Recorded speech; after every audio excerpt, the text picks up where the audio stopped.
Welcome into the best in true crime podcasting. This is True Crime Tuesday. I'm your host, Tim Dennis. Boy, have we got a good show today, folks. Today we're going to go from the world of true crime into crime fiction. I read a great book this weekend, When Cicadas Cry. And actually, not only did I read this book, but for Mother's Day weekend, I had my mother with me, and my mother read this book, When Cicadas Cry, and she enjoyed it as well.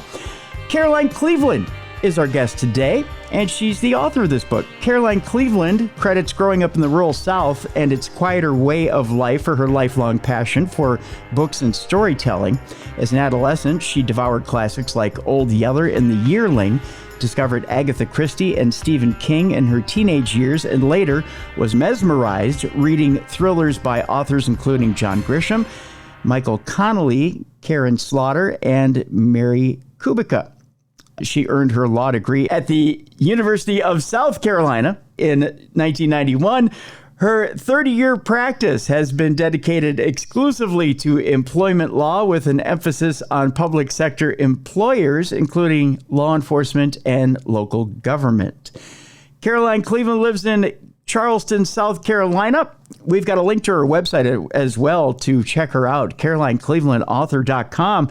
Let's bring her in now and talk about this wonderful book, When Cicadas Cry. Ladies and gentlemen, let's welcome in to True Crime Tuesday, Caroline Cleveland. Caroline, how are you today? I'm great, and I'm excited to be here. We're excited to have you. First of all, I want to tip my cap. But I'm wagging. You're wagging? I'm too. I'm wagging. Yeah.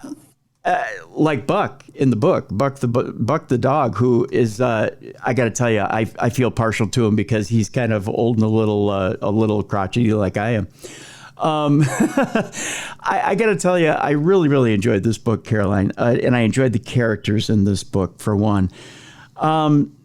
Mainly because we get right down to it, and we get down to some themes that I'm really quite passionate about as well.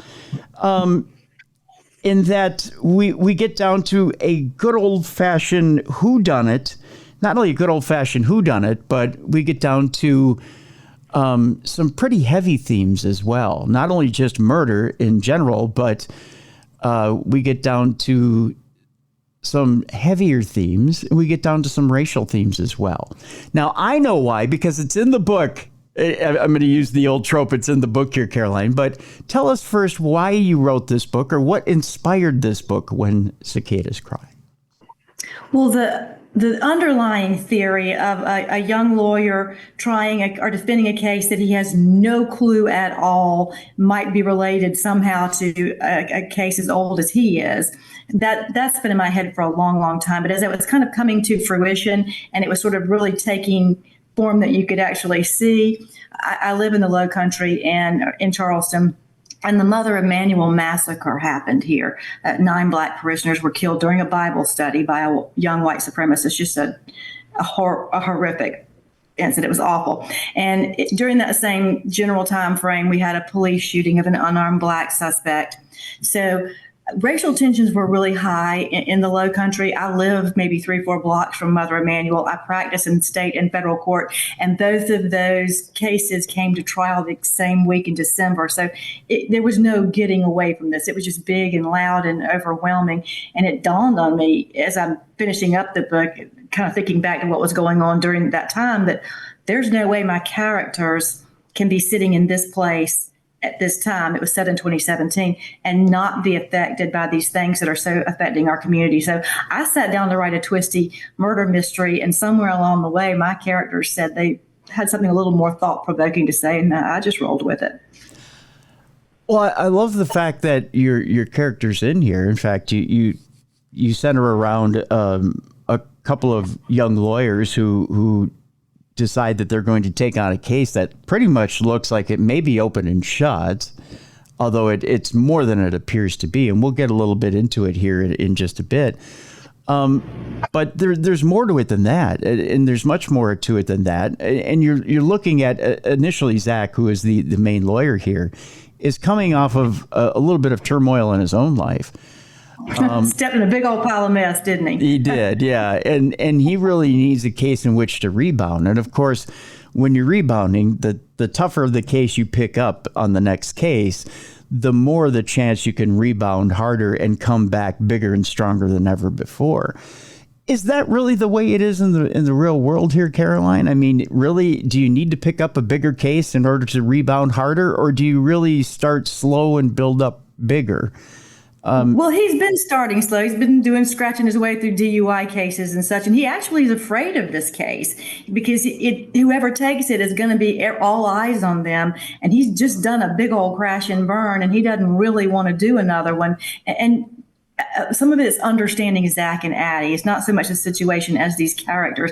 Addie was raised in a big family, mom, dad, dogs, cats, brothers, lots of love, lots of support. She's always been told, you're worthy, you are enough. So that's her truth. Mm-hmm. She's not one bit afraid to throw herself out there. She's strong, she's independent, she's fierce. She steals every scene she's in. Mm-hmm. But Zach, on the other hand, had a tragic childhood, and his father left his mother before Zach was old enough to know him. His mother died young. He put himself through law school. He got to successful practice, and then he almost lost it. So Zach's not sure-footed at all. He questions himself all the time. Am I doing the right thing? Am I doing it well enough? Am I good enough to do this? And he's afraid of this case. And it's actually Addie who says, "This is you can't save yourself, perhaps without saving this young man. This is your path to redemption." So for Zach, I don't think this is so much about getting his law practice back in order. I think this is Zach's redeeming himself and reclaiming his life, his dignity. I always love these types of stories where you have that lawyer who has to go in and he has to rebuild. He has to get his confidence back. And this is one of those situations where Zach has to do it. You find out a little bit later in the book, he does have a mentor that comes along who has to help him. We'll talk about that mentor here a little bit later. But there's some tension that comes with that mentor, and we'll talk about that as well. That tension that comes between Zach and Addie, and that builds as well. And there's other issues here too. And you build such a nice world and such a nice universe here, Carolyn. Wow, thank you. Yeah, that really, there's so much rich world building here that I think people are going to find that this isn't just your typical fictional book where we get the whodunit and we're getting right to the crime, we're getting right to the there's so much more here. There's such good character development here, and I want to talk about the other part of this. Again, we'll get to the crime here in a second. In that there's the people of the crime. I guess we should get into the crime. We can get to the people behind the crime as well. Let's talk about the crime first, and then we can get to the people. All right. Tell us about. You want me to do that, or you want to do that? Yeah, okay. I want you to do that. This is your show here, Caroline. It's not necessarily mine. Well, tell us about the crime and what happens the night of the crime. Our book opens with the current crime, and a white woman has been murdered in a church. She, of all things, she's bludgeoned to death with an altar cross. And the young black man kneeling over her, scratches all over his arm, covered in blood. Nobody else there but him. It clearly looks like he did it, and he insists he's innocent. His grandfather, Eli, the young defendant is Sam Jenkins. His grandfather, Eli Jenkins, who raised him, is the one who calls Zach and says, "Please, will you come and help my grandson?" He knows Zach from a pro bono clinic he gave to atone for his own misdeeds. And so Zach comes and finds himself very quickly facing a formidable solicitor, as well as the racism that his client faces. And then Eli sort of personifies that racism, because Eli is a 70-year-old black farmer raised in the rural South. So he has felt the brunt, and he's such a rich character. He's probably one of my favorite characters. He stays with me long after. He's willing to say, I can say things have changed because I remember how much worse they were. I couldn't have had the kind of job my grandson has. The young man's a college educated accountant. Mm-hmm. I had to use my back, and he has a better job, or at least he did till last night. And so Eli's willing to admit some things are better, but Eli also says some things have not changed. It's one thing to be not guilty. It's entirely another thing to be found not guilty. So Eli is sort of the bridge between the two races there. He's the one reaching out to Zach and saying, help me get these people in this jury box to see past my grandson's color. The dynamic I love between Zach Eli and Sam, his client, is this, and you've managed to build it brilliantly, is that Eli is the older man here. And again, I'm seeing past the race here. And it's right. This, is that he is that fatherly figure that Zach hasn't had. And exactly. And Zach seems unself-aware. He doesn't seem to understand, because he latches to Colleton and more so to Eli. He doesn't seem to get that he's looking for a father, trying to fill a hole. Yes, exactly. And at that time, Zach really is seeing it as he's taking point, but little does he know he's not taking anything. He doesn't have control over any of this. And the deeper he gets and thinks he's trying to take control, the less he is, the more he's depending on the cast around him to give him guidance. And it's funny, and that's really how life works, Caroline, isn't it? It is. The deeper in the weeds we get, the more we look to our sides to see who it is we have beside us. And there's a great scene where Zach's at walking through a gauntlet of demonstrators at the courthouse, and he suddenly becomes very aware that everybody on one side is white and everybody on the other side is black or almost black, and his side doesn't look like him. And he gets that sudden feeling of, wait a minute, maybe this is how it feels. And it was just, there's a lot of nuance in this book. And this book has a lot of heart in it. Not something you look for in a mystery usually, but I promise there are plenty of dead bodies to trip over. But there's also a lot of heart in this book. Oh, there is. There's lots of action to this book as well, folks. If you think this is, as Caroline greatly put it, it's not all nuance and a lot of chasing. There's a lot of action here too. There's a lot of action as well. But we're really setting the stage here for you, as it were. You spoke about Colleton and the mentor that's to come. As Sam, who's Eli's grandson, is sitting there. We should talk a little bit about Sam first before we move any further and talk about Colleton. Let's talk a little bit about Sam. Now, as it is, Sam is in jail for this murder. Let's talk about Eli and Sam's relationship real quick before we go much further, because it's an interesting one. Eli raised Sam, and they're each other's only family. They have a warm relationship. Sam, like Addie, feels comfortable and loved, which is probably what is helping Sam get through this very bizarre time. I mean, Sam's not a kid who's been in and out of trouble all his life. Sam is a college-educated accountant who's, looking toward building his own business. He's very much the clean-cut, unintimidating, smart, following all the rules, and this thing happens to him. So he's a little bit, in the headlights, which anybody would be, and a little frightened. And his grandfather's frightened for him, because his grandfather understands better than most how quickly race can slither in and change people's hearts and minds without them maybe even realize. Maybe they think they're looking for the truth, but they're seeing something else. Eli really is the guardian angel here as far as Sam goes. If Eli were not around, Sam would be lost to the system automatically. Absolutely. There really is no doubt about it. And without giving away too much about the book, Sam has no idea what's going on, and Sam has a lot to hold on to, and he wants to hold on to a lot of people's secrets. We'll put it that way. And another thing, and you're talking about, is it that way in real life? From what I gather from my criminal defense friends, you don't want to get too close. You need to be objective about what's happening in this trial, and you don't want to be worried about the person, crying at night in a cell. You need to be the strong person watching what's happening, but you can't help but have some feeling. So Eli was the tool, the mechanism that I used to let Zach pour his emotion into this case without it clouding his judgment about Sam and what Sam might or might not have done. You also use Eli in a different way, and you use him, I think, as a way to kind of show not just Zach's humanity, but I think you use him as a way to show the general public sometimes maybe how defense lawyers may truly think about their clients from time to time. I think, we get a general feeling, especially on this program, when I interview defense attorneys, they put on a good face and say, nope, I'm there to defend my client. It's not up to me to decide what I think about my client.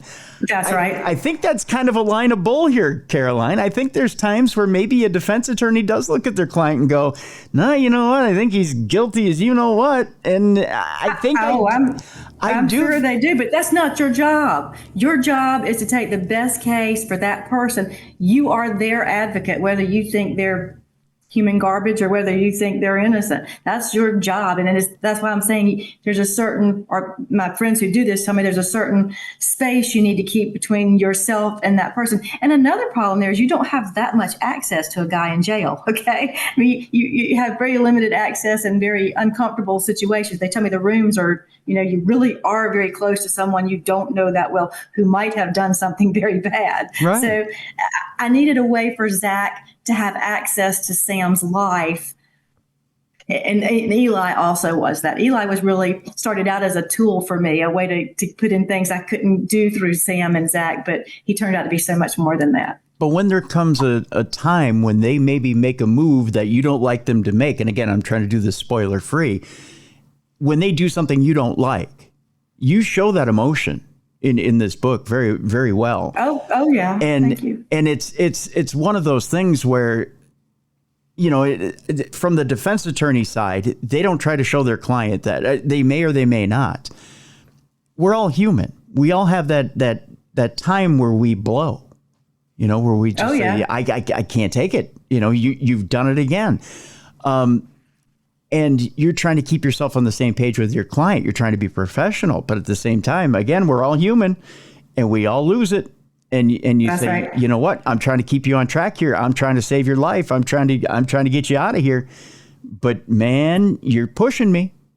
Yeah, it's not all about love in this book. There's some good fighting, and there's a lot of, as you said, a lot of action. Yeah. Plenty of dead bodies. And you use these fulcrums to show exactly the humanity versus the business side. And I think in a lot of books, you tend to want to show business as usual, and we want to see the business side of things. A lot of authors want to show you the business side and exactly how the sausage is made, and you're not. But those aren't the books we take to bed at night. Those aren't the books we wake up in the morning. In one way or the other, mystery and crime is my very favorite genre, and I will read that every time if I've got two choices. But the ones that stick with me are The Times to Kill, Kill a Mockingbird, the ones that have love, whether it's familial love or romantic love or brotherly love, friendship, or whether it's finding love, losing love, searching for love. Those that hit me somewhere, I feel something, are the books that I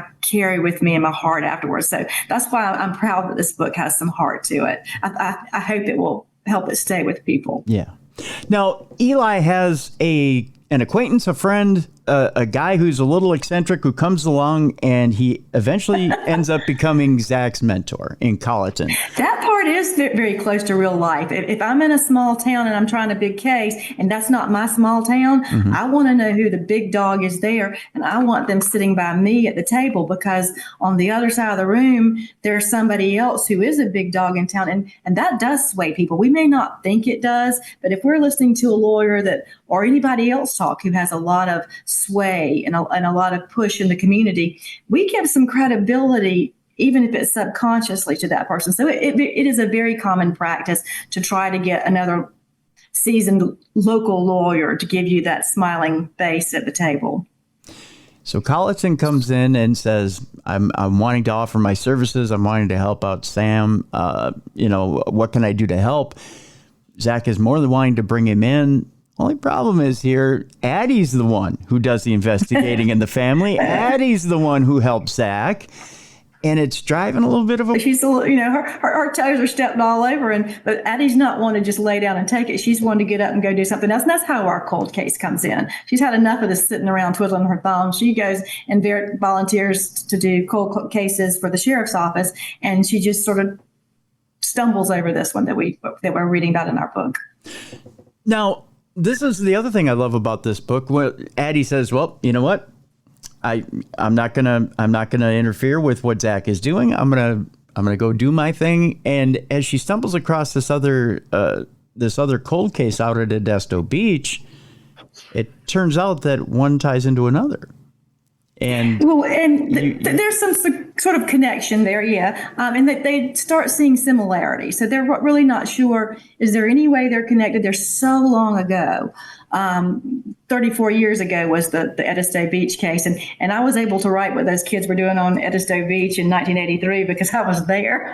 Yeah. I remember what we were doing on Edisto Beach. Okay.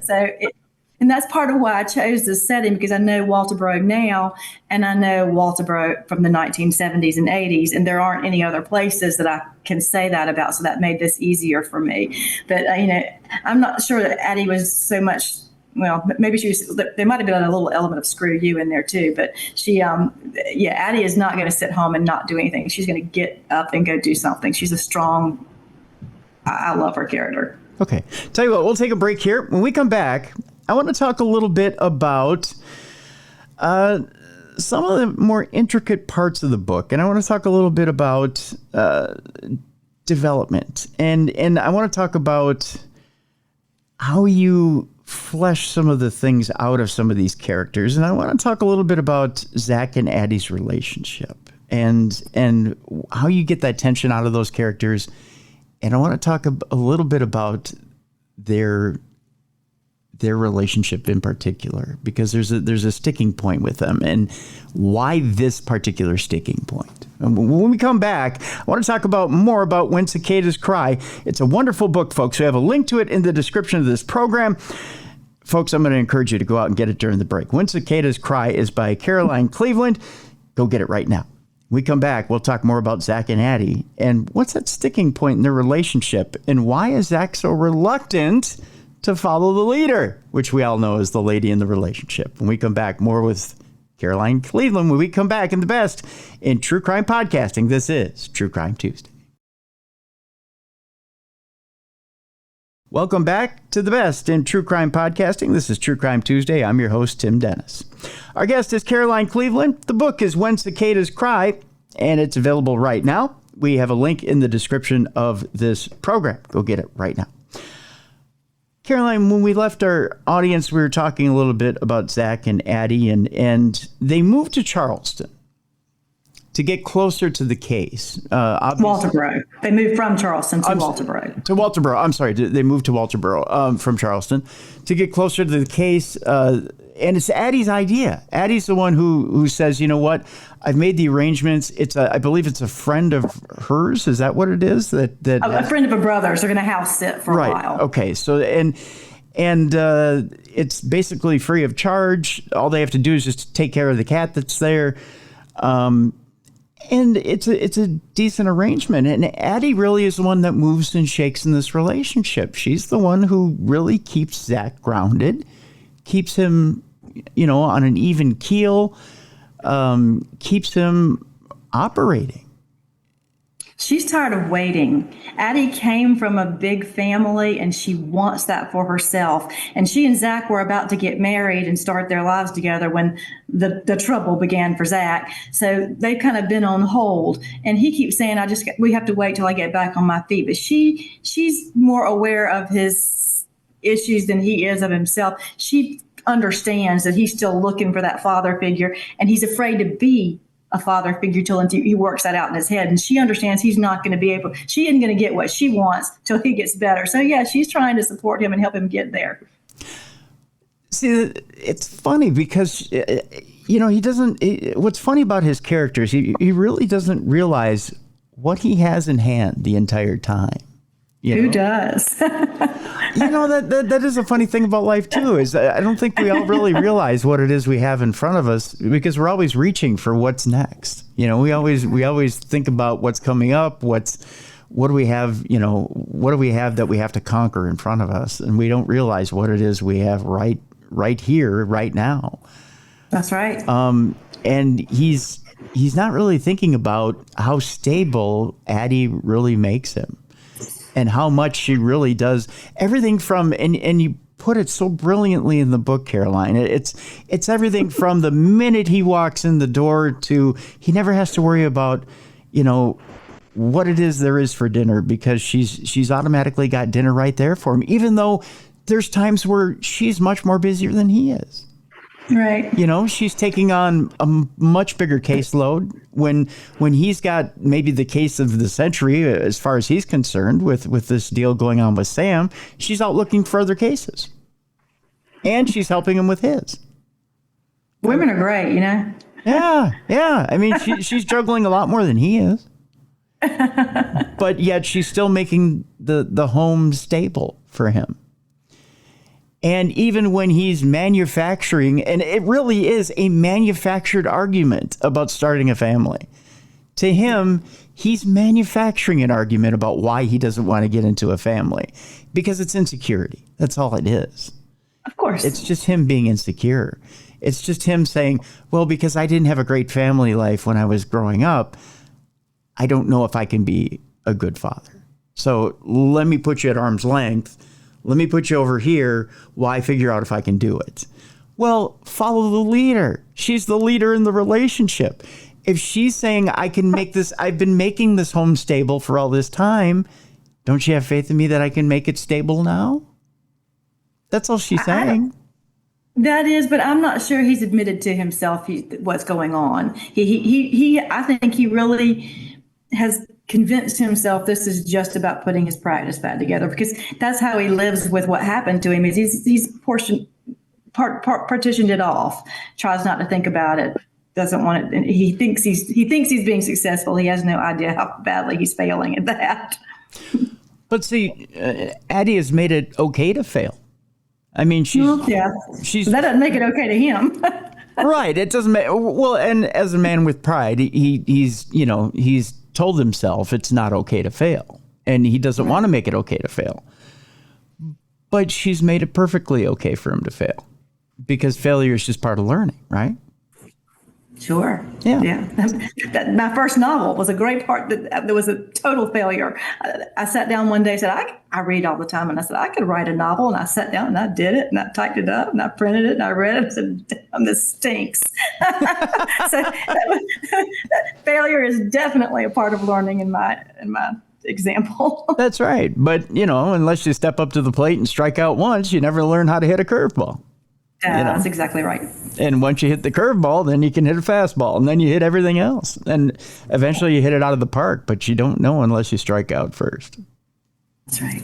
So that dynamic is, you make that dynamic so interesting, Caroline. It's just such an interesting dynamic between the two, and you can tell there's real genuine love there in that and that dynamic really does fuel that entire book. It really does. It's such an interesting dynamic. So I really do tip my cap to you as far as that dynamic goes.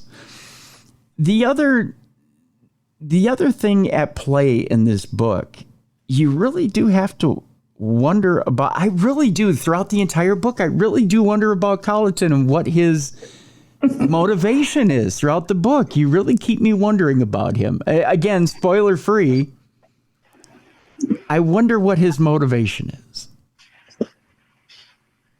I don't know. Colleton seems to throw himself, he's a black sheep from an affluent family, and he's eccentric. He's followed his heart. He lives in an old Gulf Stream, sitting out on a big piece of property that once belonged to his family. Now all he has is the piece where the house was, and he's beside a family cemetery. He's got him a big man cave, which is really more of a man camp. He likes to drink a bit. He's big. He's gregarious. He's been sort of privileged in that he grew up in a home with money, so he got to go to law school, and he's had a nice career. But now he's doing the things that his heart called him to, or at least that's the story we're given. And heirs property is one of the things that he's doing to help his neighbors. And then he sees this, and he offers himself as a help for Sam and Zach. Yeah. He'd be fun to spend the day with. He's the drinker and partier in the crowd. Right. He would be. And a brilliant mind. And he's got contacts everywhere. That's why the lawyer from off wants to get the guy in town that everybody knows and has some belief in. But at the same time, you have to wonder how far those contacts go, and do they go to the other side of the tracks? And true. True. And is he playing both sides of the tracks? And is it, are some of these contacts a little sketchy? And is he playing for both teams? He's unpredictable, so Colleton could be most anything. Yeah. It's very interesting stuff. I tell you, I don't want to give away too much about this book. I don't know where to start and where to stop with this. I'm going to ask you: is there anything else you want to add about this book to people? I can't really. I think we pretty much touched on all the characters. We've touched on the theme. I think maybe the Southern setting is almost a character here as well. We've talked about the cast of characters. It's almost like the South is one more character. Mm-hmm. There's something about the South that fascinates the rest of the world. And I think it has something to do with the juxtaposition of conflicting things. We have such a beautiful territory. I mean, ocean, we have a lot of coast along South Carolina. We have marshes and all the big grand trees and the Spanish moss and the historic homes and some loving of our history, but then it's juxtaposed against the fact that our history here is very harsh. I mean, there's just no running away from that, nor do I think we should run away from it. We need to talk about it. But that is a theme through a lot of Southern, especially bestsellers. And my favorite is a classic, Flannery O'Connor, A Good Man is Hard to Find. Mm-hmm. That is only, I guess it's a novella. It's only 65 pages long, and yet it reads like a book-length work.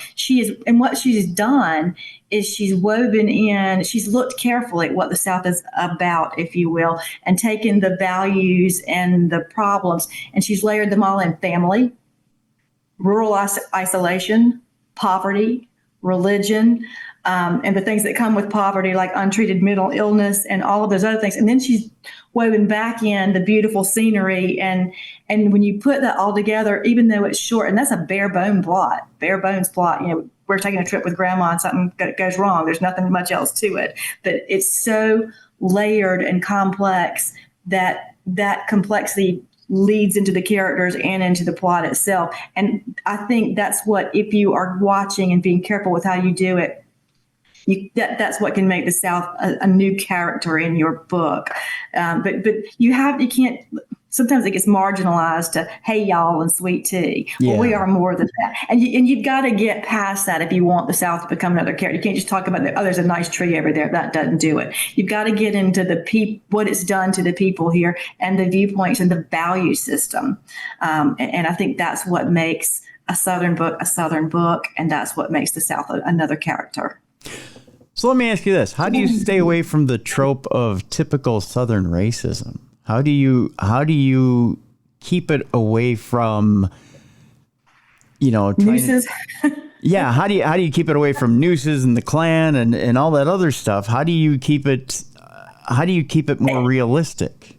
It helped that we had just been through the social incidents that we had, the Mother Emanuel Church and the police shooting, because I didn't try to put my opinion in this book. In fact, I tried very hard to keep my opinions out of this book. And instead, I tried to channel what I was hearing around me. There were protesters. There for a while, we had protesters with bullhorns on every corner. There were slogans on demonstration signs. There were slogans on T-shirts. There were eloquently written editorials. There were pithy news stories. I mean, it was everywhere. And I was getting all sides, different people who were seeing it different ways because they were coming from a different place. Mm-hmm. So when I wrote this book, and especially when I got to the racial issues, because there's just no other subject you can bring up that evokes such raw, strong emotion as that. So what I tried to do, instead of putting my opinion in, was to channel those voices and give each and every one of them a platform on my pages.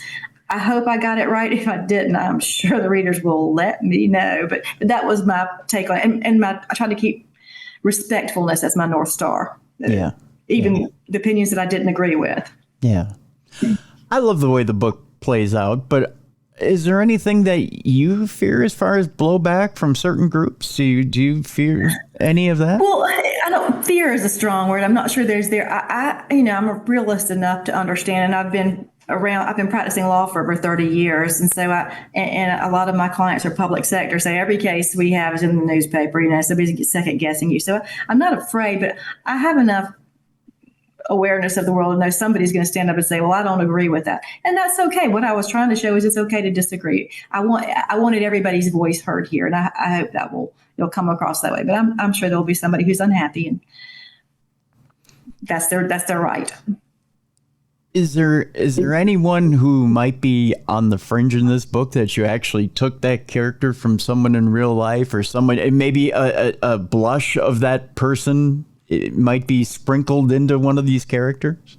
There's no one person I can identify, but Colleton is definitely an amalgamation of some of the Southern eccentrics I've come across over the years. Yeah. And Eli, I grew up. Eli's in his 70s. I'm in my 60s. So I grew up in sort of that time, and I was in the rural South. So I do not know how Eli feels. I'm not a 70-year-old black man, but I certainly know some of the stuff he had to go through, which I maybe hope gives me a little insight. Yeah. That's wonderful. That's wonderful.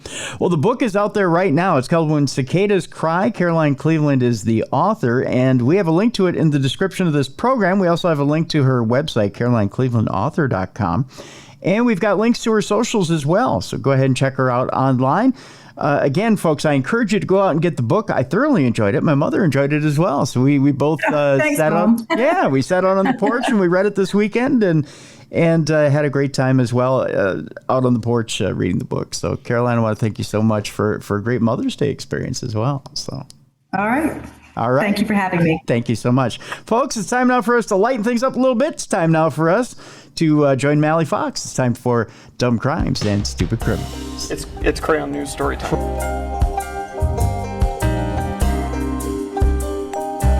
What happened with this dude, Christ Bearer? I heard he cut his penis off and then jumped off a balcony.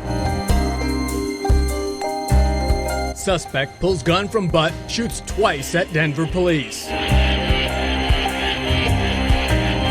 What is your emergency? I need help. And what's the problem? I'm too high. You're too high? Yeah. It's that time, the time you've all been looking forward to. It's time now for Dumb Crimes and Stupid Criminals. And with that, we need a co-hostess. It's a co-hostess with the mostest, fresh off of Mother's Day and having baked, cooked, cleaned, and basically served everybody but herself. It's Mally Fox. Mally, how you doing? I'm great, thank you. Nice introduction. Well, I tried. I got nothing. I spent my Mother's Day with my mother. Is that how you're supposed to do it? You're supposed to. Is it? I don't know. Yeah. I mean, mine was in Minnesota, so I had to do the big old phone call and the big text group thing. Yeah. We went to, it's funny. I saw the rougher side of Mother's Day this weekend. How so? I spent most of it at a hockey tournament. Oh, yeah. So I saw hockey moms on Mother's Day. Yep. Yeah. I couldn't believe it. Much like in Minnesota, as you're aware of, Mally, most Minnesotans take to the lake on Mother's Day and they forget about mom, or they put her in a boat and they put her in the middle of a lake on Mother's Day. And they still forget about mom? They just bait a hook and tell her to sit and stay. I'd give myself one of those. That's pretty much how Minnesotans celebrate Mother's Day. But hockey moms are different. Mm-hmm. They sit in the stands and they yell at their sons or daughters to hit that puck. Yeah, it's very odd. And I got a different culture this weekend. Mm-hmm. My mom was a hockey mom, and she was so much louder than my dad. Yeah. My dad's a very quiet man, would just sit there in the bleachers, and my mom, you could hear her voice. You could hear my sister from Anoka County all the way to Isani County. It was very loud. But you know who's worse, actually? Like dance moms. Oh, yeah. Oh, my gosh. I went to my niece's, it wasn't really dance, even though I've been to those as well, but it was that ice skating dance kind of thing. Yes. And those mothers were yelling. Yeah. I mean, nothing nasty, but just they were screaming their kids' names or woohoo, you know, all that stuff. And I'm like, oh my gosh, this is a performance. Let's be quiet. And heaven help the referee that makes the wrong call. I mean, oh yeah, they have it now where they've coddled the referees too much, I believe. But boy, oh boy, there are some refs that make some terrible calls. Yeah. And it's because they're coddled. Yeah. Well, yeah, you can get kicked out of the stands just for saying like one thing to them. Yeah, you can. Yeah, you can. But it was a very good weekend. So my mother and I we read When Cicadas Cry out on the porch, and she got to hang out with Spud and feed him peanuts. She absolutely fell in love with Spud the chipmunk this weekend. It's a good weekend. Yeah. You're like, you're just as weird as your mother. Yeah. No, I know that. No, that's, yeah. So she called it her grandmonk, I believe is what she called it. So, yeah, you know where I get it from now. Yeah. So, no, it was a good weekend. Good weekend. And then there's me chasing after my dog trying to get a bird's wing out of its mouth. Oh, no. Really? You have a nice, peaceful thing with nature. I'm like trying to get dead things out of my dog's mouth. What happened with that? I don't know. I was like, what is in her mouth? My Dalmatian. And as I got closer, I was like, oh, no. Because everything happens when it's just me at home. You know, I can't just be like, oh, Derek, come and take care of this dead thing. I always catch the animals with dead things in their mouth. And so I was like, oh, crap. And the ant still had the bone and everything. It was a wing. Oh, my gosh. Yeah. Yikes. So that was gross, trying to get that out of her mouth. Yikes. Oh. Well, I hope all the moms out there had an amazing Mother's Day. Yes. I hope you were all spoiled and didn't have to fight with nature like Mally. Yeah. Retrieving dead things. Retrieving dead things, Mikey. Dead things. Yes. Yeah. Hopefully that wasn't part of your Mother's Day. Yeah. It was, but hey. Yeah, it was. It was part of Mally's, but hopefully not part of the rest of yours. Yeah. That's for sure. And hopefully you all got great brunches and or dinner. Did you get a good dinner out of it at least? I did. Yeah? It was so good. Filet mignon. Yeah, we made steaks for my mom. Yeah. Nice. Yeah, so she had a good steak dinner. We actually went out to she had a good walleye dinner too. We went out to a restaurant right near the big super rink, the big Olympic rinks over here in Blaine where they had the tournament. Okay. Yeah. Yeah, and we went to the big expensive Something Sweet by Maddie Lou. Okay. We got gelato for dessert. So. Ooh. Yeah. I had for the first time last night the it's Haagen-Dazs. I think it's a new flavor, but I could be wrong. It was the New York strawberry cheesecake. Oh. They had a sign that said new flavor, but I mean that could have just been for the store itself. But yeah, it was so good. Yeah. I also I don't go to Cold Stone Creamery very often, but we went there too one day for dessert. And I had the banana cream pudding, the Jell-O banana cream pudding ice cream, which I love banana cream pudding. So that was really good. Too. And then found myself talking like Bill Cosby the rest of the day. So I don't know what that was all about. I wish they would bring back pudding pops, though. I know, right? Mm-hmm. They would be a big hit. You can get pudding pops, but they're Kemp's pudding pops. They're not the original. Really? Yeah, they're not the original Jell-O pudding pops, but yeah, but they're pudding pops. Huh? I'll have to check it out. Just saying. So I'm just saying that's the fat boy in me driving up and down the frozen food aisle, just wishing. I don't have much of a life now. I'm just saying. With that, we got a big Dumb Crime Stupid Criminals today, folks. Boy, oh boy, do we have stories. And yes, we do have a not safe for work section today. All I'm saying, Mally, is somebody had an interesting weekend as well. We'll start it out with a man that also had an interesting dinner for Mother's Day, but he took a bite out of a crime fighter. We'll start with that. Okay. Yes. A man took a bite out of a crime fighter. If you remember the old, take a bite out of crime. Yeah. Mm-hmm. In this case, skull and bone were exposed after a cop suffered a serious chomping. Ooh. Yes. This happened on the 10th, believe it or not. A man fueled by an extensive cocktail of party drugs. Of course, drugs are involved. Mm-hmm. Yeah.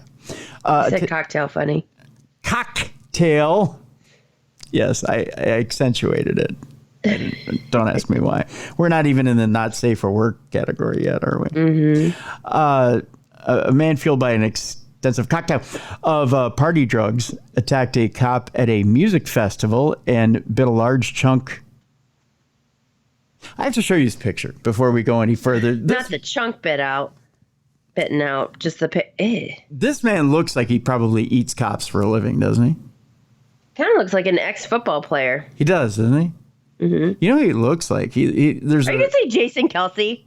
Yeah, a little bit. Yeah, he does. He has short hair. Yeah, a little bit. Yeah, he looks like a cross between Jason Kelsey and there's a old wrestler by the name of Steve Carino. He looks like a little bit like Carino. Okay. I'm sorry, Steve, but he does. He looks like you. Sorry, bud. But he bit a large chunk out of the officer's head, exposing the victim's skull bone. Jesus. Yeah. Responding late Sunday to a disturbance at the Sol Music Festival and Arts Festival at Ponce de Leon, Florida. Police encountered James Michael Anderson, 35. That sounds like the name of a folk artist, doesn't it? James Michael Anderson. Mm-hmm. Sounds like he should be sitting down with a guitar and saying, "Ladies and gentlemen, I want to play my latest hit for you. I call this one Sunrise Sunset." Like he should be strumming a guitar. Right. Acoustic. Yeah. Sunrise, sunset. I want to take a bite out of your head. James Michael Anderson, he's all 35 years old, who reportedly admitted using LSD, ketamine, mushrooms, ecstasy, and PCP that evening. Dang. Because he wanted to be straight out of his gourd, Mally. Mm-hmm. Straight out of his gourd. Investigators allege that the 6'1", 280-pound Anderson, who's never met a cheeseburger he didn't like, was volunteering at the festival and attacked a male cop from behind, because he's a coward, and tried to dislodge his firearm from its holster. Yikes. It was during that confrontation when Anderson bit the deputy and removed a large portion of flesh, exposing the victim's skull bone, according to the complaint. Anderson was subsequently transported to a local hospital where he reportedly admitted to biting the deputy and complained that he had hair in his teeth. You can't bite a guy's skull unless you're biting me and not come up with hair in your teeth. I like to keep a clean dome, Mel. They need to put that, was it Hannibal Lecter mask thing on him for being a biter. Right? Mm-hmm. Bad biter. Put the mask on. Mm-hmm. Mm-hmm. Anderson, cops noted, also moaned that police were at the music festival making drug crime arrests. Here's his quote. "Y'all only did this to make the Baptists happy." Huh? Do the Baptists have a problem with music? Southern Baptists do. I guess so. Anderson was charged with 2 felonies, aggravated battery on a law enforcement officer and resisting an officer with violence. Locked up in the county jail. He is scheduled for a June 5th arraignment. He's going to be there a while. Anderson lives in Westville, which is a Florida panhandle town near the music festival grounds. The officer who was bitten was treated for his injuries at Doctors Memorial Hospital and later released. Prosecutors have filed a motion seeking court-ordered tests to determine whether Anderson's alleged biting could have exposed the cop to various bloodborne pathogens. Oh, yeah. Yeah. He could be rabid. He looks like he might have injected the guy with too much cholesterol. I mean, the guy is 280 pounds. What do you think? Do you think he gave him like a type O gravy disease? And just saying. Oh. Yeah. A gory police evidence photo shows the injury suffered by the officer. I don't know if do I want to see this do I want to see the picture? Do you think it's really gory? I don't want to see it, but probably it's nasty. Sounds like he took a big chunk. And if you see skull, yeah, whoa, he went down deep.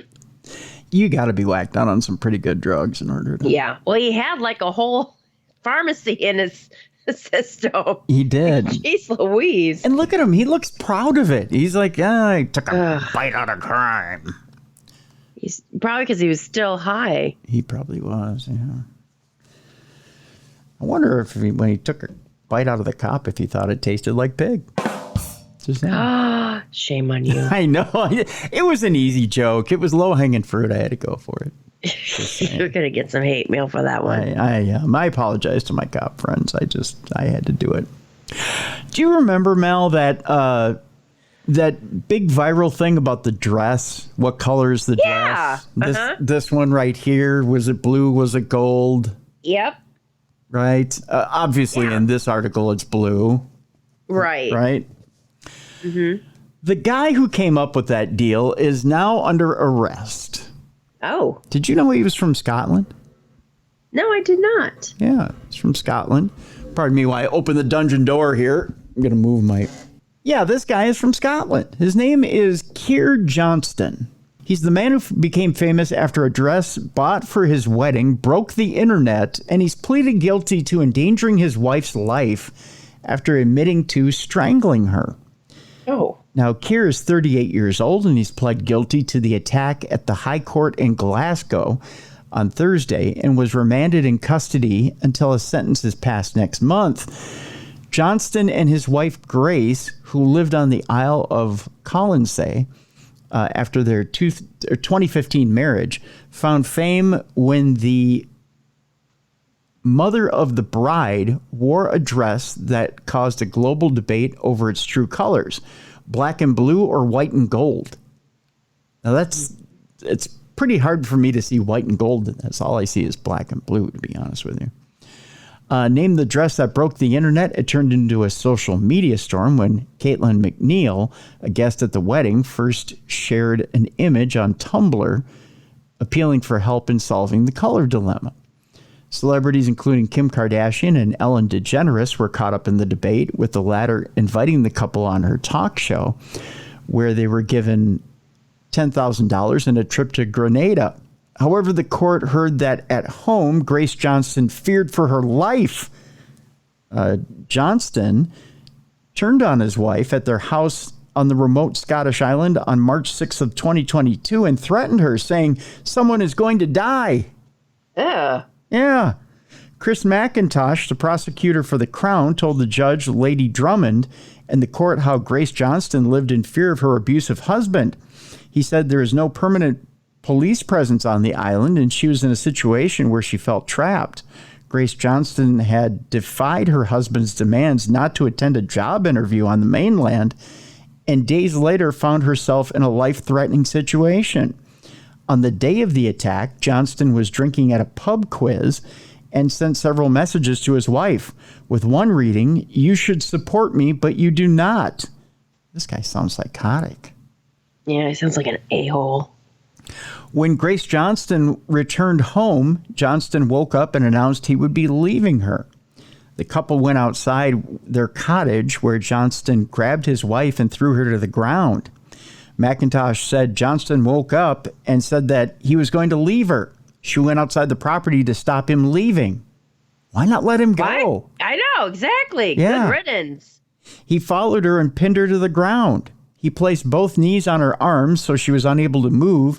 He then began strangling her with both his hands.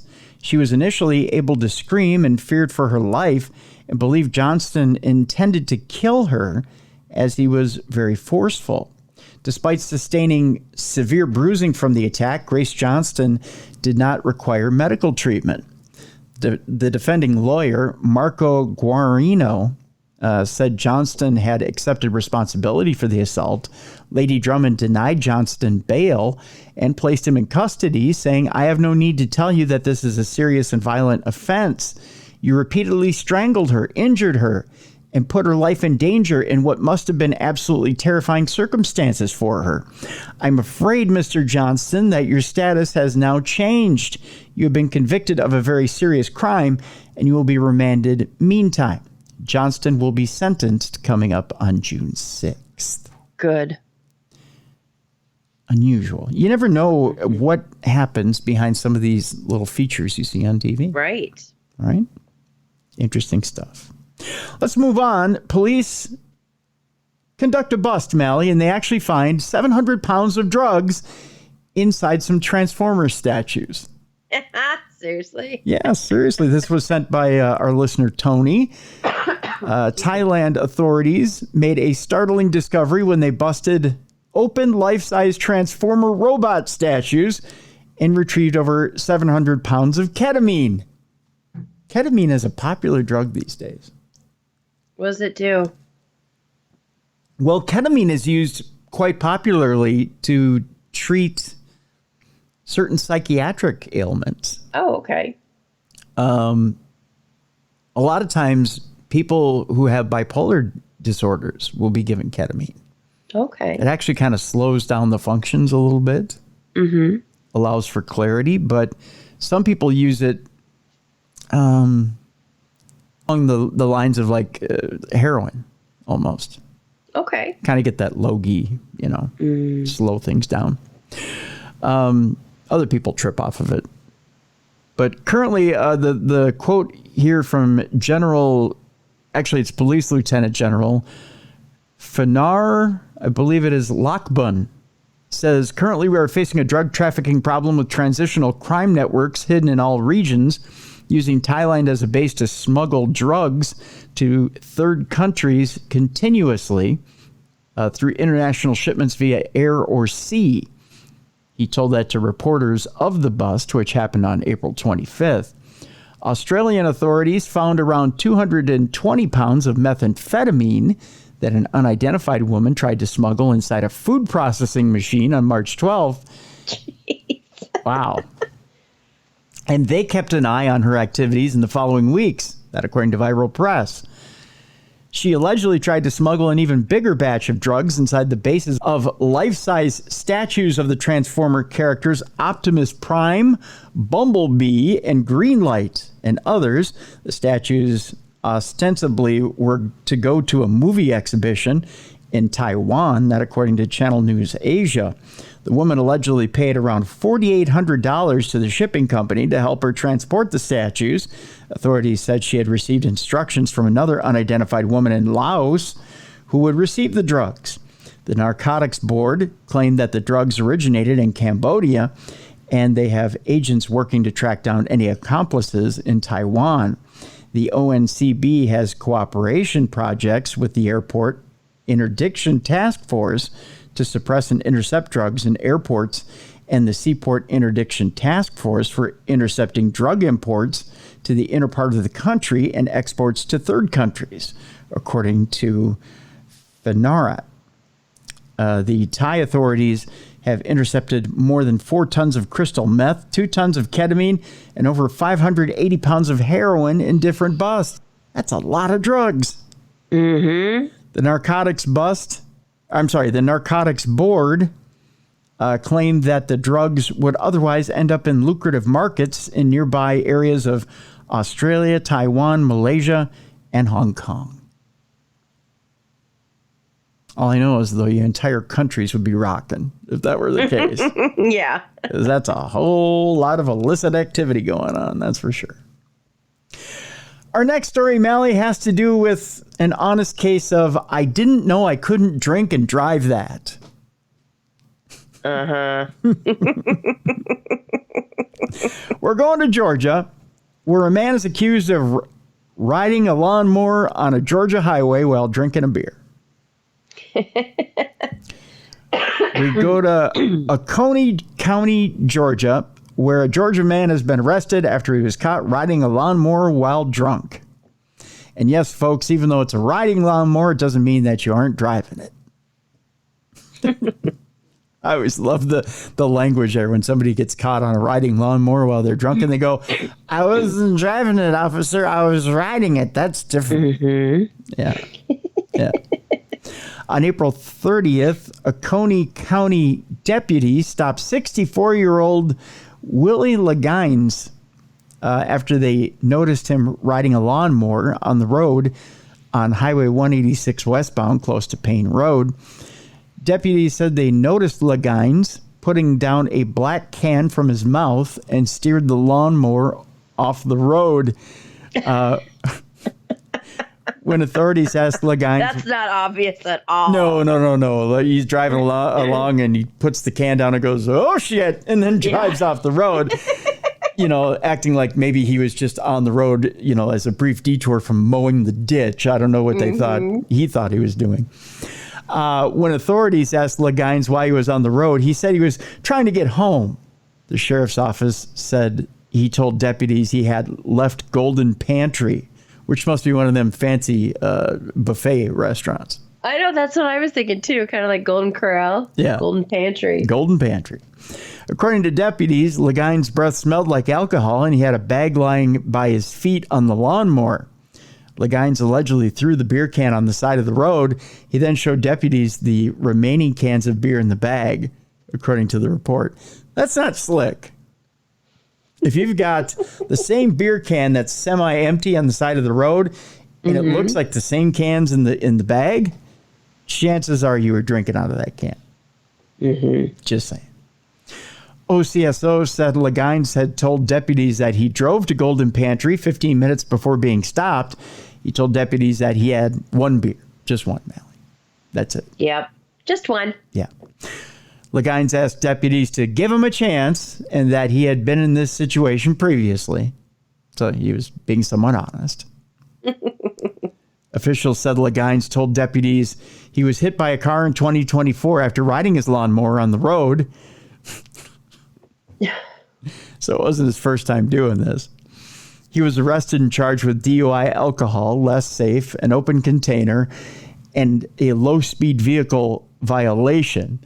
He was booked into the Oconee County Jail, where he's driving around in a cell, just one speed in a circle, doing his own little NASCAR. And sipping on water because they won't give him a beer in jail, Yeah, it's his own little NASCAR, man. See, it's a jail joke. Not a good one, but it's a jail joke. Have you ever tried to play NASCAR in the front yard on your riding lawnmower? No, I've never had a riding lawnmower. I've never had to mow my grass. Oh, it must be nice for you.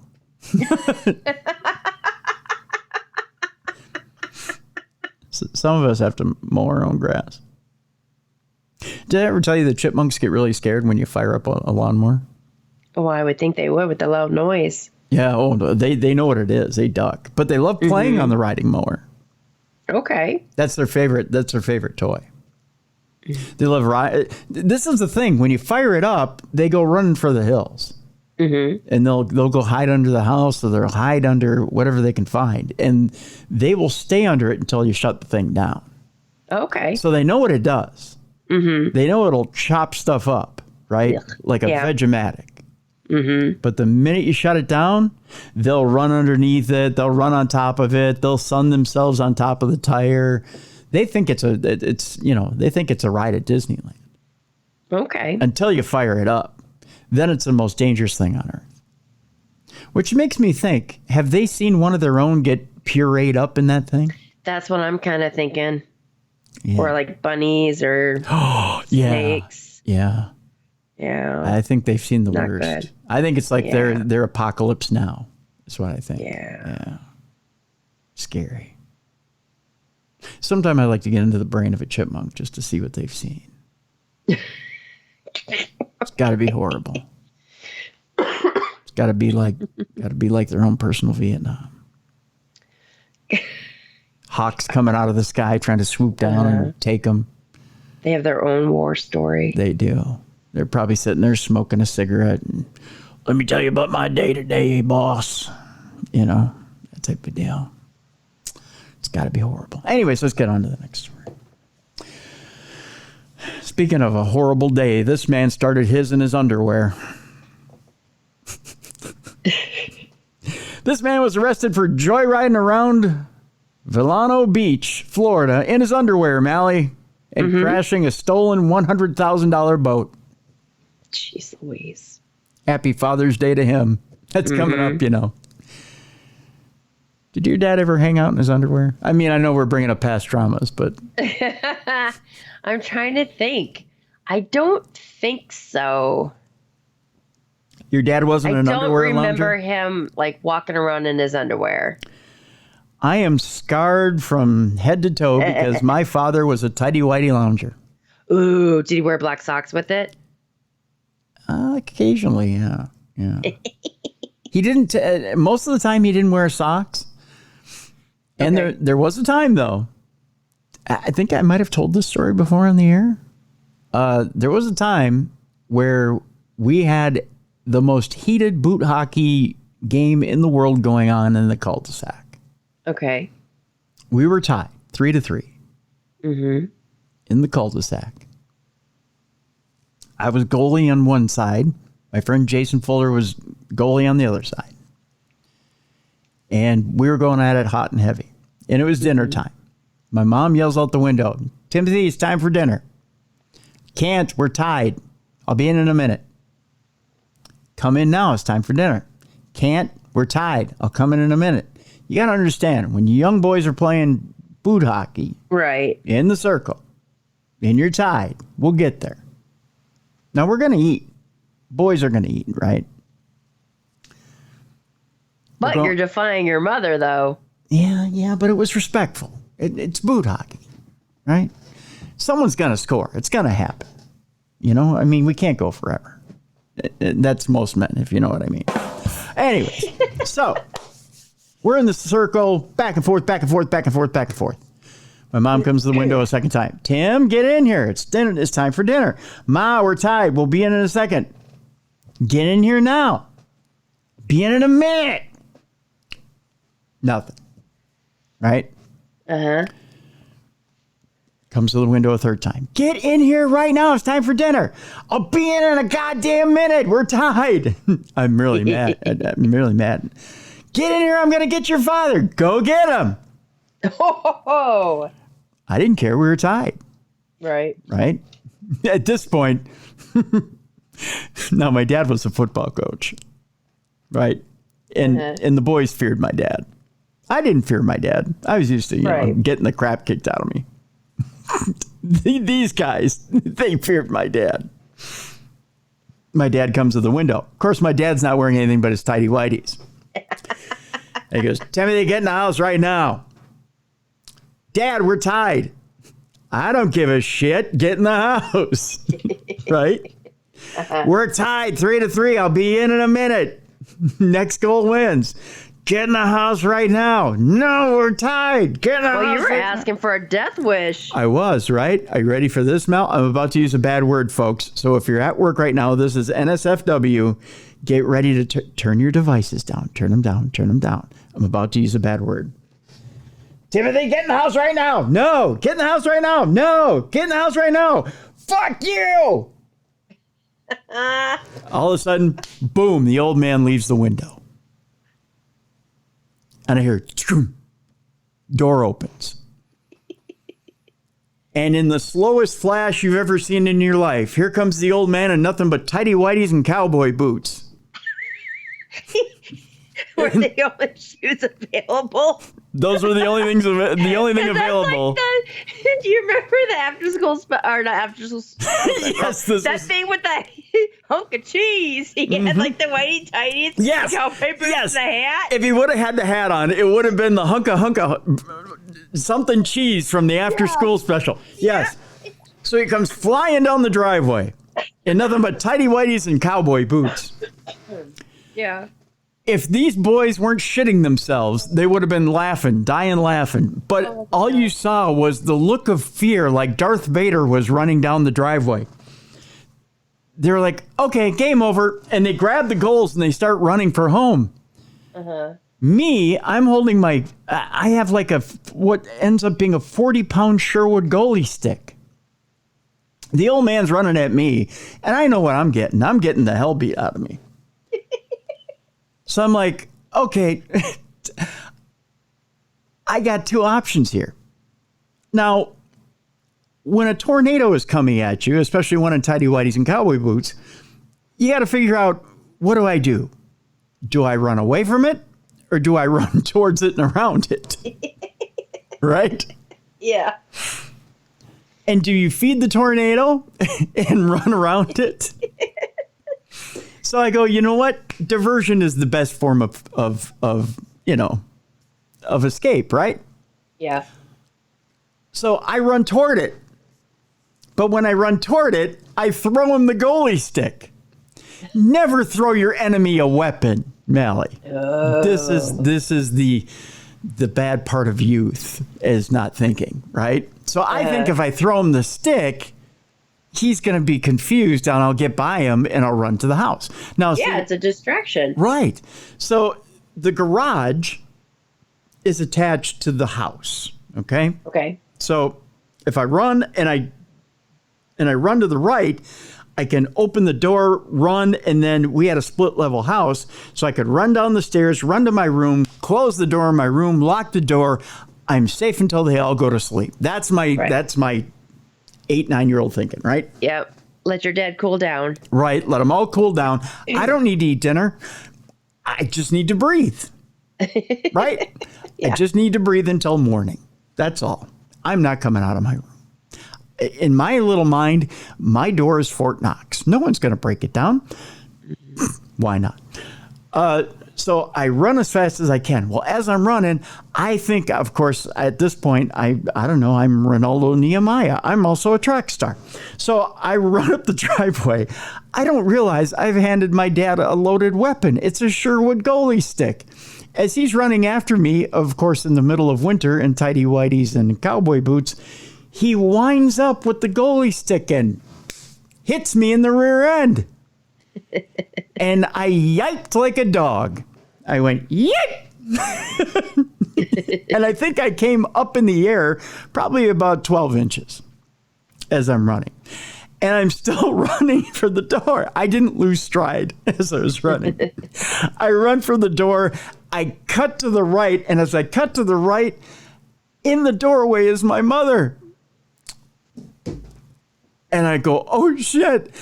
And I slid. I was also a very good baseball player. I slid between her legs, and my old man is rounding the corner, and he's got the goalie stick up in the air because he's going to swing a second time. And my mother yells, Rick! And he goes, whoa! And he puts the stick behind his back. And the only reason I know that is I turned around to look at him as I slid between my mother's legs and popped back up. And he goes, whoa, what? And she goes, did you hit him with that stick? And he went, no. He deliberately lied. I ran down the stairs, ran into my room, slammed the door, locked it, and I laid on my bed. And I'm huffing and puffing. And my dad comes down. Timothy. Yes? Come out and eat dinner. I said, I'm not coming out of this room for nothing. Come out and eat your dinner. I said, not if I value living. I'm not coming out of this room. Because I knew it was waiting. Mm-hmm. I didn't come out of that room until midnight. And I came out, I went to the refrigerator, I grabbed whatever was there, and I ran back down to my room. I didn't come out till the next morning. You better believe I didn't come out of that room, Mally. So you'd be a viral sensation on TikTok. A man in his tighty whities and cowboy boots chasing a kid with a hockey stick. That's right. This big long... Except we find humor of it. I'm sure nowadays they would not find humor. No. But we all have a story of being spanked or chased by our parents because that was acceptable back in the 80s. Today, my dad would be in the news for being arrested in his tighty whities and hitting a kid with a goalie stick. Yeah, indecent exposure, blah, blah, blah. That's right. He'd probably be a story on today's Dumb Crime Stupid Criminals. Yeah. But he'd be Minnesota, not Florida. That's right. That's right. I say all that because this man did one better in his underwear. Okay. He was arrested for joyriding around Edisto Beach, crashing a $100,000 boat. I never saw my dad crash a boat, though, in his tighty whitey. Well, that's probably good. He should be wearing tidy whities on a boat. Well, if you're having a fun time on a boat, you might be in your tidy whities. That's true. A man's ill-fated attempt to take a joyride on a boat he didn't own ended in a watery mess off the shores of St. Augustine, prompting a flurry of activity on social media. According to the Florida Fish and Wildlife Conservation Commission, Anthony Terry found himself in hot water after allegedly stealing a woman's $100,000 boat near Conch House Marina. The boat, now afloat but listing heavily, became a viral sensation on Facebook with images of its accident spreading rapidly. Describing the scene, one eyewitness shared, "He approached my daughter and her boyfriend in his underwear with a boat bumper tied to his arm wearing an ankle monitor." Oh. Wildlife officers reported that on Tuesday, he stole the boat from a private dock located just south of Conch House Marina. Terry's unusual attire and suspicious behavior raised eyebrows, especially considering his prior record. He was reportedly on probation for domestic battery, a detail confirmed by the FWC. Further testimony from a concerned boater who wanted to remain anonymous painted a picture of Terry's sailing incapability. It was very clear he had very little boating knowledge, the boater remarked. He struggled with basic knots. He didn't know whether to attach his anchor. Meanwhile, the boat's owner remained unaware of the theft until contacted by local authorities. Now facing thousands of dollars in repair costs for her vessel, she finds herself grappling with the aftermath of Terry's actions. As the investigation unfolds, Terry has been charged with grand larceny, highlighting the serious consequences of his impulsive joyride. Yikes. Mm-hmm. He's an idiot. That's what you get. That's what you get for trying to take a boat in your underwear. What's an ankle monitor? So obviously you're not supposed to be out No, and no. about, and then you go take a boat. No. Let's move on. A deal is struck finally. Okay, so we're going to get into the not safe for work portion of our program. Again, if you're at work and you're near the boss or maybe near some people with sensitive ears, it's time now to turn down your listening device. If you've been listening to this program so far with children, they're probably scarred, especially hearing about my childhood. So it's probably too late, but you probably still want to turn on your listening device. Anyways, you're going to do that in 5, 4, 3, 2, 1. Okay, now, this next story, a deal has been struck in a man's salami attack arrest. They say, Okay. Well, Tim, why is this not safe for work? Well, there's lots of phallic references all over the place in this one. A man has struck a deal, or actually they've struck a deal in a man's salami attack arrest. A perp claims his blood pressure spike caused the fracas. Allie, it's just his blood pressure that caused him to attack people with a salami. Mm-hmm. Yeah. A man has been arrested for striking his wife in the face with a piece of salami. Dang.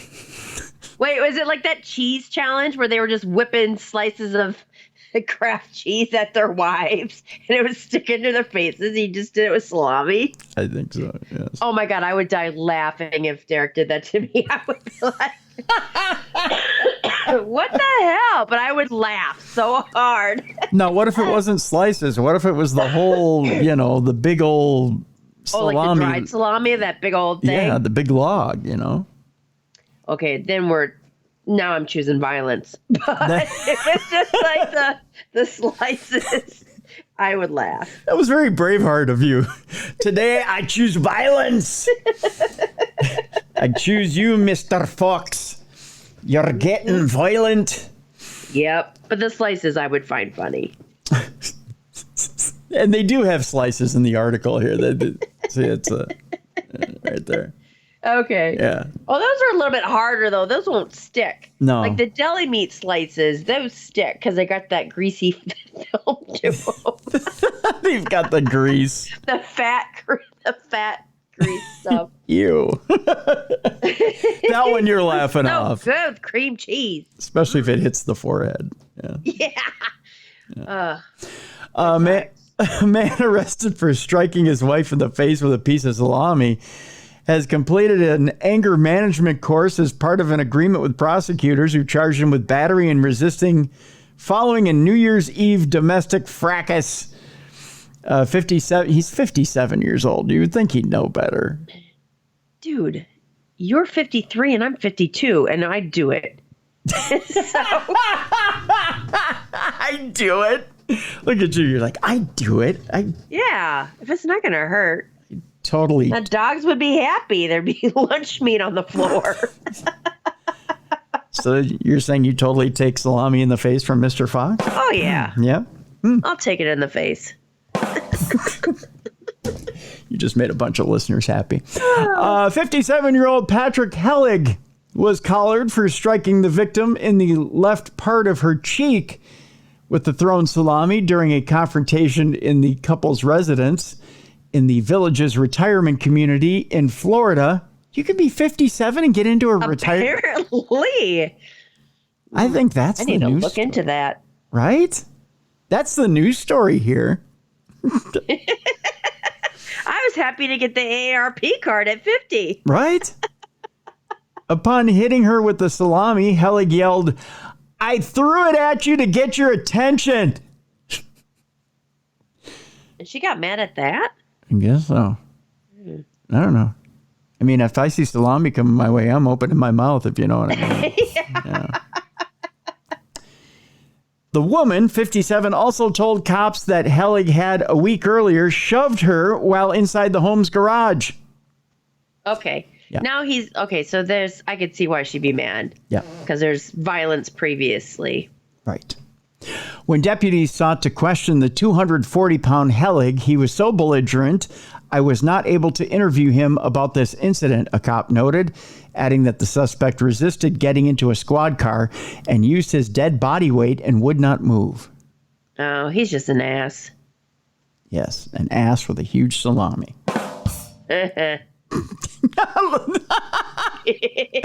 Nice laugh there, kid. Ha ha. Helig was charged in a March 7th criminal information with 3 misdemeanors, resisting law enforcement without violence, and a pair of battery counts for the alleged salami and garage incidents. You know what they say about trying to throw a salami in a garage? You're not going to hit a wall either way. Oh, jeez. In a deal with the state attorney, Helig just entered into a pretrial intervention contract that could permanently defer prosecution if he abides by various conditions, including anger management, peaceful contact with the victim, the payment of court costs and fees, and refraining from violation of any law. Helig also had to open a letter of apology to the deputy who responded to his home on New Year's Eve. In that missive, Helig blamed his sky-high blood pressure, which, by the way, Mal, if you had to guess what his blood pressure was at the time, just give me a ballpark. If 120/80 is regular blood pressure. I don't know the numbers for blood pressure, to be honest. I just gave you regular blood pressure, 120. Well, I know, but I don't know if higher than that is bad or lower than that is bad. Higher than that is bad, and he had high blood pressure. So if give me a ballpark. If 120/80 is normal, what do you think Mr. Helig's blood pressure was at? I don't know. How about we go up 10? So it'd be like 130. Okay. So 130/90? Sure. Mr. Helig's blood pressure was at 241/228. Oh, that's bad. Yeah, he was a little riled up. He blames that blood pressure for his bellicose behavior. He says, "I'm back to my normal self with a blood pressure of 120/190. That's bad. That's still horrible. Oh. His diastolic is still horseshit as far as I'm concerned." "Sorry for the inconvenience," he wrote. Actually, his doctor then wrote, "Buddy, you better get in. I think you still have some issues." Mm-hmm. It is unclear whether the high sodium salami, which was not seized as evidence, played any role in Helig's professed blood pressure spike. So there you go. I think you probably should be getting the low sodium salami. Mm-hmm. Yeah. Could you imagine if they had to bag it as a weapon? You're bringing it into the police station as evidence for a weapon. But it's a thing of salami. But first they put on the latex gloves. You don't want to get any fingerprints on it. Ow. Yeah. Sir, I don't want to touch your salami. It's evidence.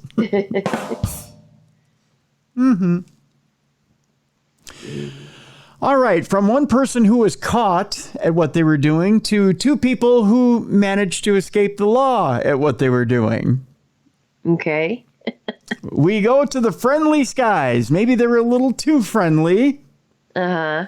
As a couple perform a sex act on a British Airways flight for 20 whole minutes. Why do people think that people aren't going to see this stuff on a plane? Oh, it was seen. In fact, it was seen by goodness. It was seen by a few too many passengers, but British Airways didn't do anything about it. What? In fact, these people got away with it. I don't understand how. Now, we both traveled quite a bit. Yeah. How do you explain getting away with it? I'm going to read this story, and we'll talk about it afterwards. I want your opinion, Mally. I find it hard to believe these people got away with it, especially in this day and age. Well, yeah, everyone whips out their cell phones. Yeah, right? Mm-hmm. A passenger on the hour-long flight from Heathrow Airport to Dublin said she was disgusted to see a couple engaging in a sex act beneath a scarf draped across the man's lap. Not even a blanket? Nope, not even a blanket. British Airways passengers were left in shock after a randy couple reportedly engaged in a sex act with families seated around them. A disturbing video appears to show there's video, by the way. Okay. Appears to show a woman vigorously caressing a man's groin during the London Heathrow to Dublin red-eye flight on Tuesday, May 7th. Shocked onlookers claim that the pair were constantly at it for about 20 minutes. The guy was holding out, let me tell you. Uh-huh. While the aircraft was over the Irish Sea, even though there were young children nearby. 26-year-old Farah was traveling with her mother and brother, who's 32 years old, when she witnessed the amorous couple's antics during the 1-hour journey. She said, I was turning to look at my brother. I don't know why you look him in the eye while this is going on. Then I saw a lot of sort of vigorous movement in the other seats on the other side. It was very blatant. She was constantly, for 15 or 20 minutes of the flight, just constantly at it with this guy. They just carried on, which was shocking because there were children on the plane. There was a child running up and down who could have seen that. Well, if it's a red eye, so were the cabin lights out? You know, where they just have like the little aisle lights on? So they thought maybe no one could see or people were sleeping? Maybe. Let's see here. She said when they got told to put their seatbelts on, it was very obvious that he was zipping himself back up and putting everything back in. She says it was just disgusting, to be honest. Farah from West London captured the unfolding situation on film during the delayed BA 832 flight from Heathrow. She noticed the couple getting intimate on the compact Airbus A320 plane shortly after takeoff during the brief journey, she claimed. Farah stated that the male passenger had covered his lap with a scarf. She added, we had about 38 minutes of the flight time left when I noticed it. You've got 38 minutes left. What? Really? You couldn't have waited to get off the plane? Or if she was so annoyed, she should have just yelled, I can see you. You know what I mean? Right. From her seat. Stroke faster. There's only 38 minutes. She said, we had about 38 minutes left of the flight time when I noticed it. It was quite embarrassing for me to be sat with my brother and having to witness that. Well, if you're a close family, hey, you want to join in? No, I'm kidding. It was one of the smaller planes, making it a lot closer than the bigger planes. You had kids running up and down the aisle, she said. She said they covered themselves with a scarf, but it was quite obvious as an adult what they were doing. A spokesperson for British Airways responded, Our cabin crew colleagues were not alerted to any issue on board. Had they been informed, they would have taken the appropriate steps to address it.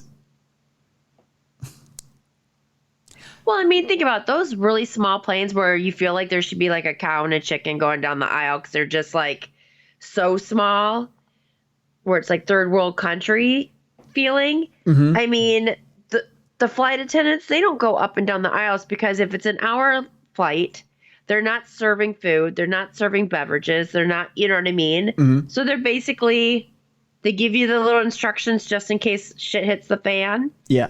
And then they disappear.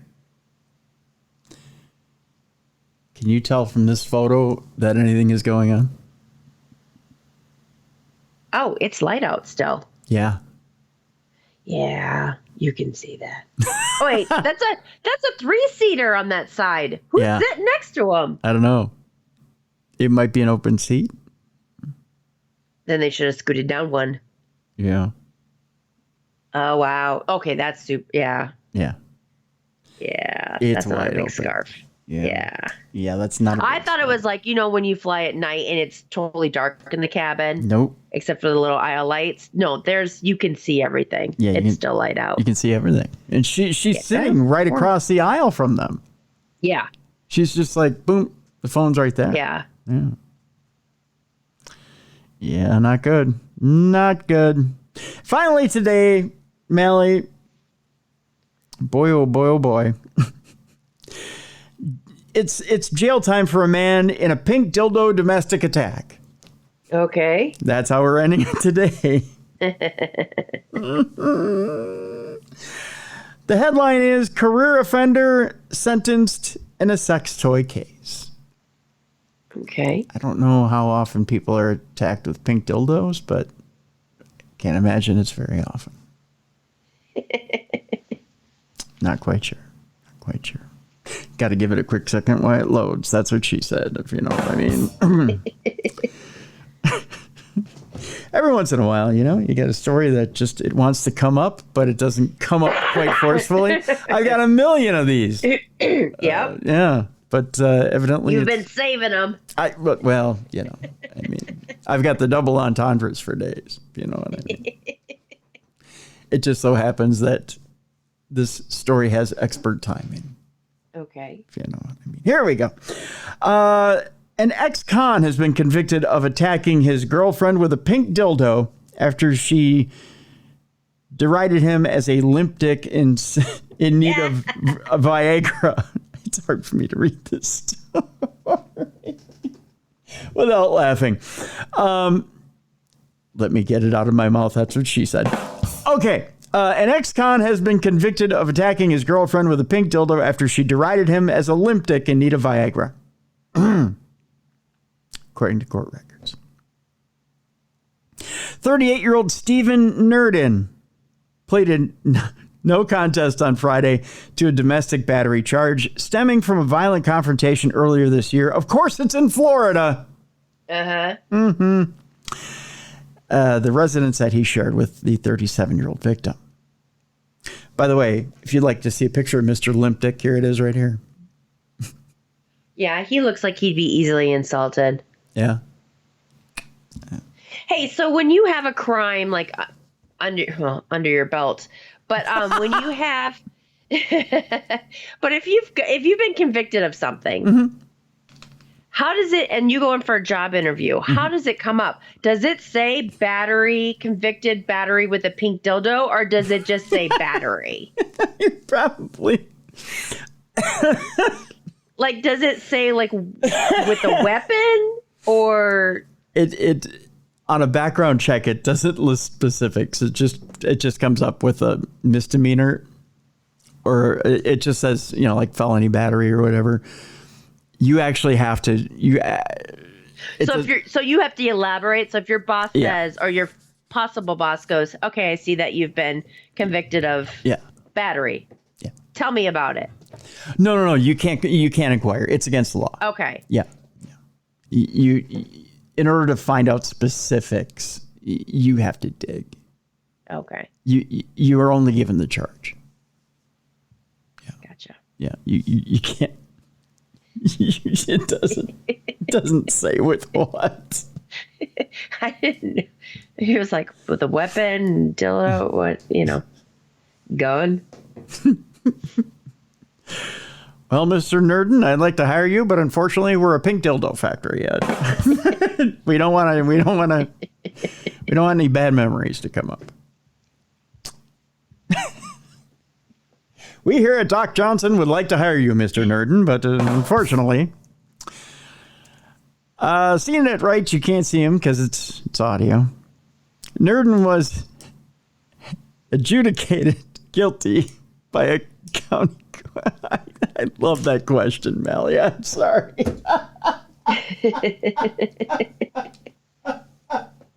The boss reading the background check. So, did it hurt? Just the boss asking questions.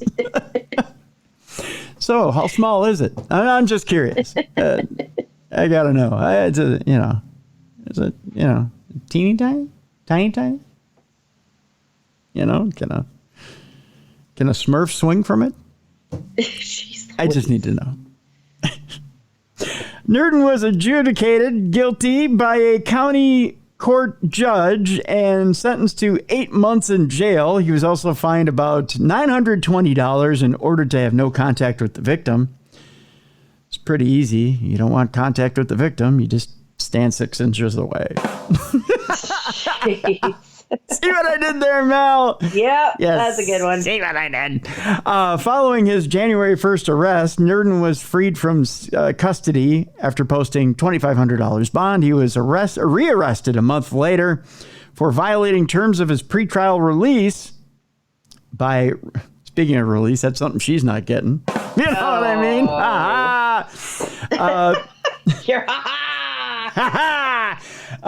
He was rearrested a month later for violating terms of his pretrial release by repeatedly contacting the victim via text messages, Facebook, Snapchat, and TikTok. You know what he should have done, and then he wouldn't get in trouble. What's that? Is that there's this place that does anonymously sends people a bag of dicks. Like candies and stuff, you know what I mean? Because I was planning on doing it to somebody who I don't care for. But anyway, but I never did. Now I can't because I just mentioned it. But anonymously, you can send a person a bag of dicks. So he should have just done that because then you wouldn't know who did it. Can I ask what this place is? Oh, no, my hairdresser was telling me about it. Did you happen? I think you can just find them online. You just Google, where can I send a bag of dicks from? Anonymously. Anonymously, and it'll tell you? Yeah, because you always say eat a bag of dicks. So, yeah. She was telling me about it. So, anyway. Huh. Because I was being harassed. And you were just going to send a bag of dicks? Yep. It was a little tit for tat. But no, there was dick for tat. Yeah, that's true. Yeah. Well, I never did it, but yeah, supposedly you can do it. Your world is much more interesting than you lead on, lady. When I ask you at the end of the show if you had anything going on, you're like, no, just sending a bag of dicks to people, that's all. You never mention that. Now I'm going to start sending them for fun. You get a bag of dicks. You get a bag of dicks. Yes. And everyone's going to be like, did you get a bag of dicks? And I'll just sit there smiling. Mally is the Oprah of bag of dicks. Yeah. I'll just start sending them for the hell of it. You get a bag of dicks, and you get a bag of dicks. They're going to get the credit card receipt. Like, what the hell's this? Honey, we need to talk. Your bag of dicks obsession is out of control. We spent $3,000 on bags of dicks. But Derek, it's so fun. It's like Christmas morning, but with bags of dicks.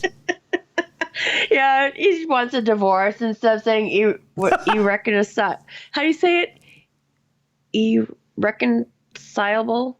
Wait, how do you... Differences? Whatever it is. Dickinson's? No, not Dickinson's. Differences. Oh, yeah. Anyway, he'll just say she bought too many bags of dicks. She has a bag of dicks obsession. She can't stop sending the dick. My dad's going to have to represent me. Proud moment in court. Your Honor, my daughter has a problem. Yes. Oh, I know, Mr. Fox. I got the package here in my chambers before the hearing. I got a list of receivers. I'm keeping a list. And you're checking it twice. Yep. Yeah. Boy, oh boy. Oh boy. Okay, so Nerdin, who's never gotten a bag of dicks from Mally, pleaded no contest to the violation charge, for which he has been behind he's been behind bars for the last 3 months.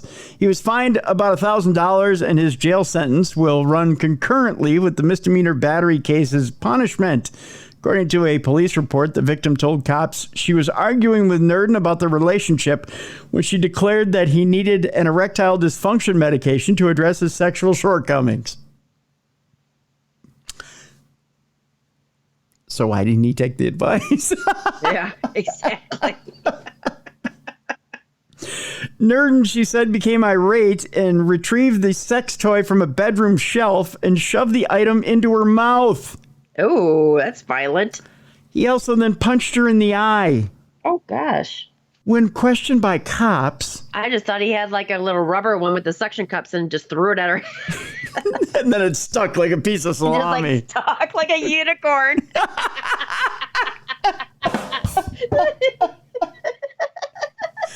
Well, aren't you a rare being? Yeah, he's so pretty.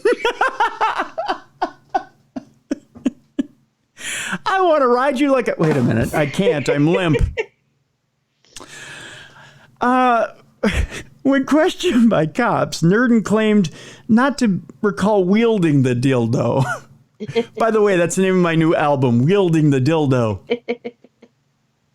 Identified as a career offender by police, Nerdin was released from state prison in mid-2023 after serving more than 13 years for armed robbery, aggravated assault, and felonious possession of firearms, and for killing 3 people from sheer laughter behind bars after this latest attack. Yeah, so there you go. That is how we end Dumb Crime, Stupid Criminals today. Dear God.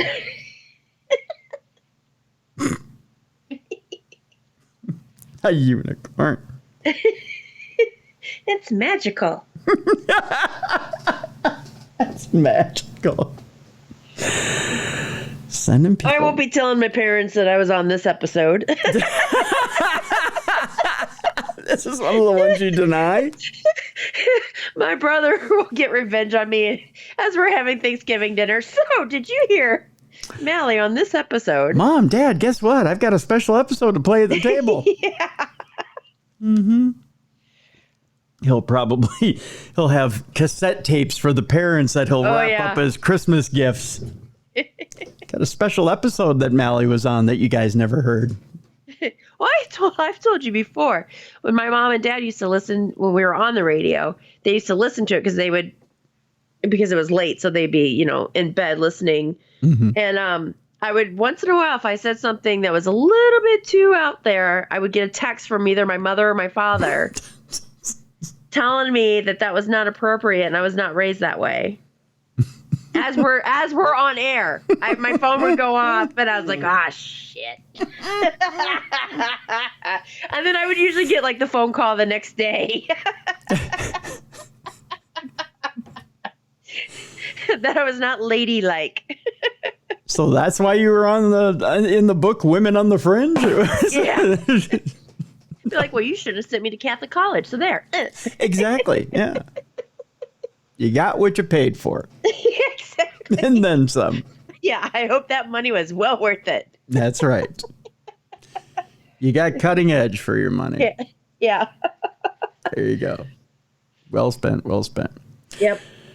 Well, Mally, I guess now's the time in the program where we should be finding out what's going on with you, other than sending bags of dicks. Oh my gosh! I'm sorry. Now I'm coughing up a storm. It's getting over this cold, and now I've agitated my throat.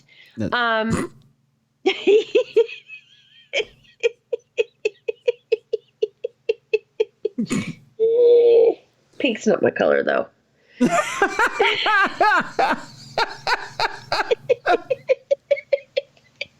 Pink's not my color. Oh, dear God.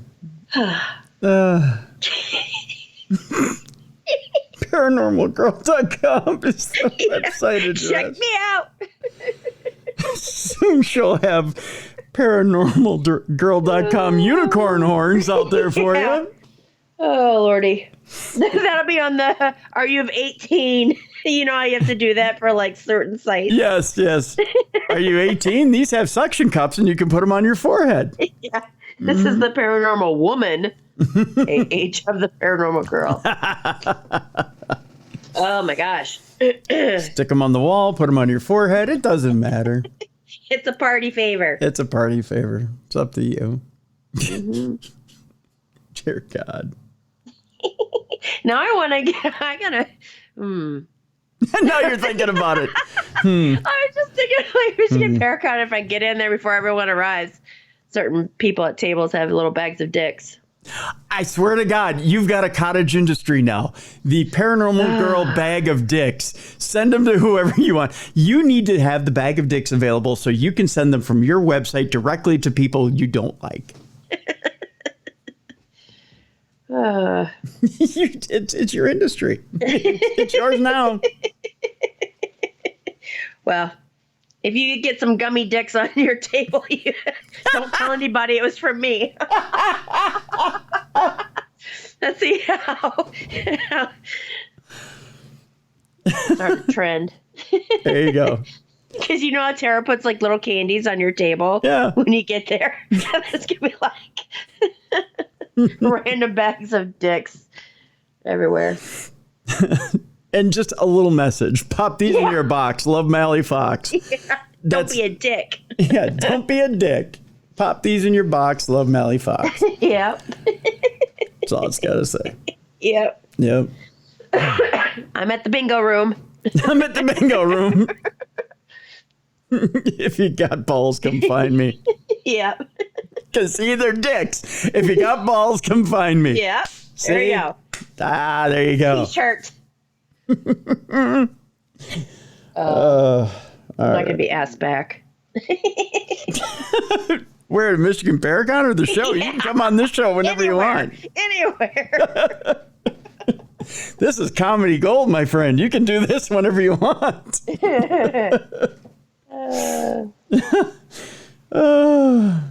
God, this is better than sit-ups. Telling you. All right. So paranormalgirl.com. What's new on the website besides bag of dicks, evidently? Nothing much. Nothing going on. All right. You can catch, at least for a short time, you can catch Mally on Max. Yeah, before I'm removed. Yep. I've been canceled. Or until they change the byline under her name, founder of Paranormal Girl Bag of Dicks. I know. Well, I've had so many titles on that show. What's another one? There's that. So yeah. Yeah. I'm not gonna tell you guys yet, but we have a big time guest coming to Darkness Radio here in the next couple of weeks. I know, so, this is so exciting. Yeah, so you guys, I can't wait to spring this on you. So I know later on in the week, Dr. Heather Lynn is joining us, which is a big time guest too. Also appeared on that Women on the Fringe book that Mally is in. Cool. Yes. So it would make a lovely, well, it's already past Mother's Day. But so that's okay. But yeah, it will make a lovely gift for anybody. There we go. Yes, because it is a wonderful book.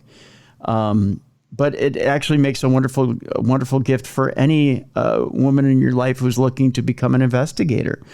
It would make a wonderful gift for any investigator in your life who's looking to learn more about the history of the paranormal. Because there are a lot of women in this field that need to be recognized. And there's a great history of women in our field that need to be recognized. So Women on the Fringe is out there from Denise Agnew, Nicole Strickland, and Marie D. Jones. Thank you. I know Marie. She's my sugar mama.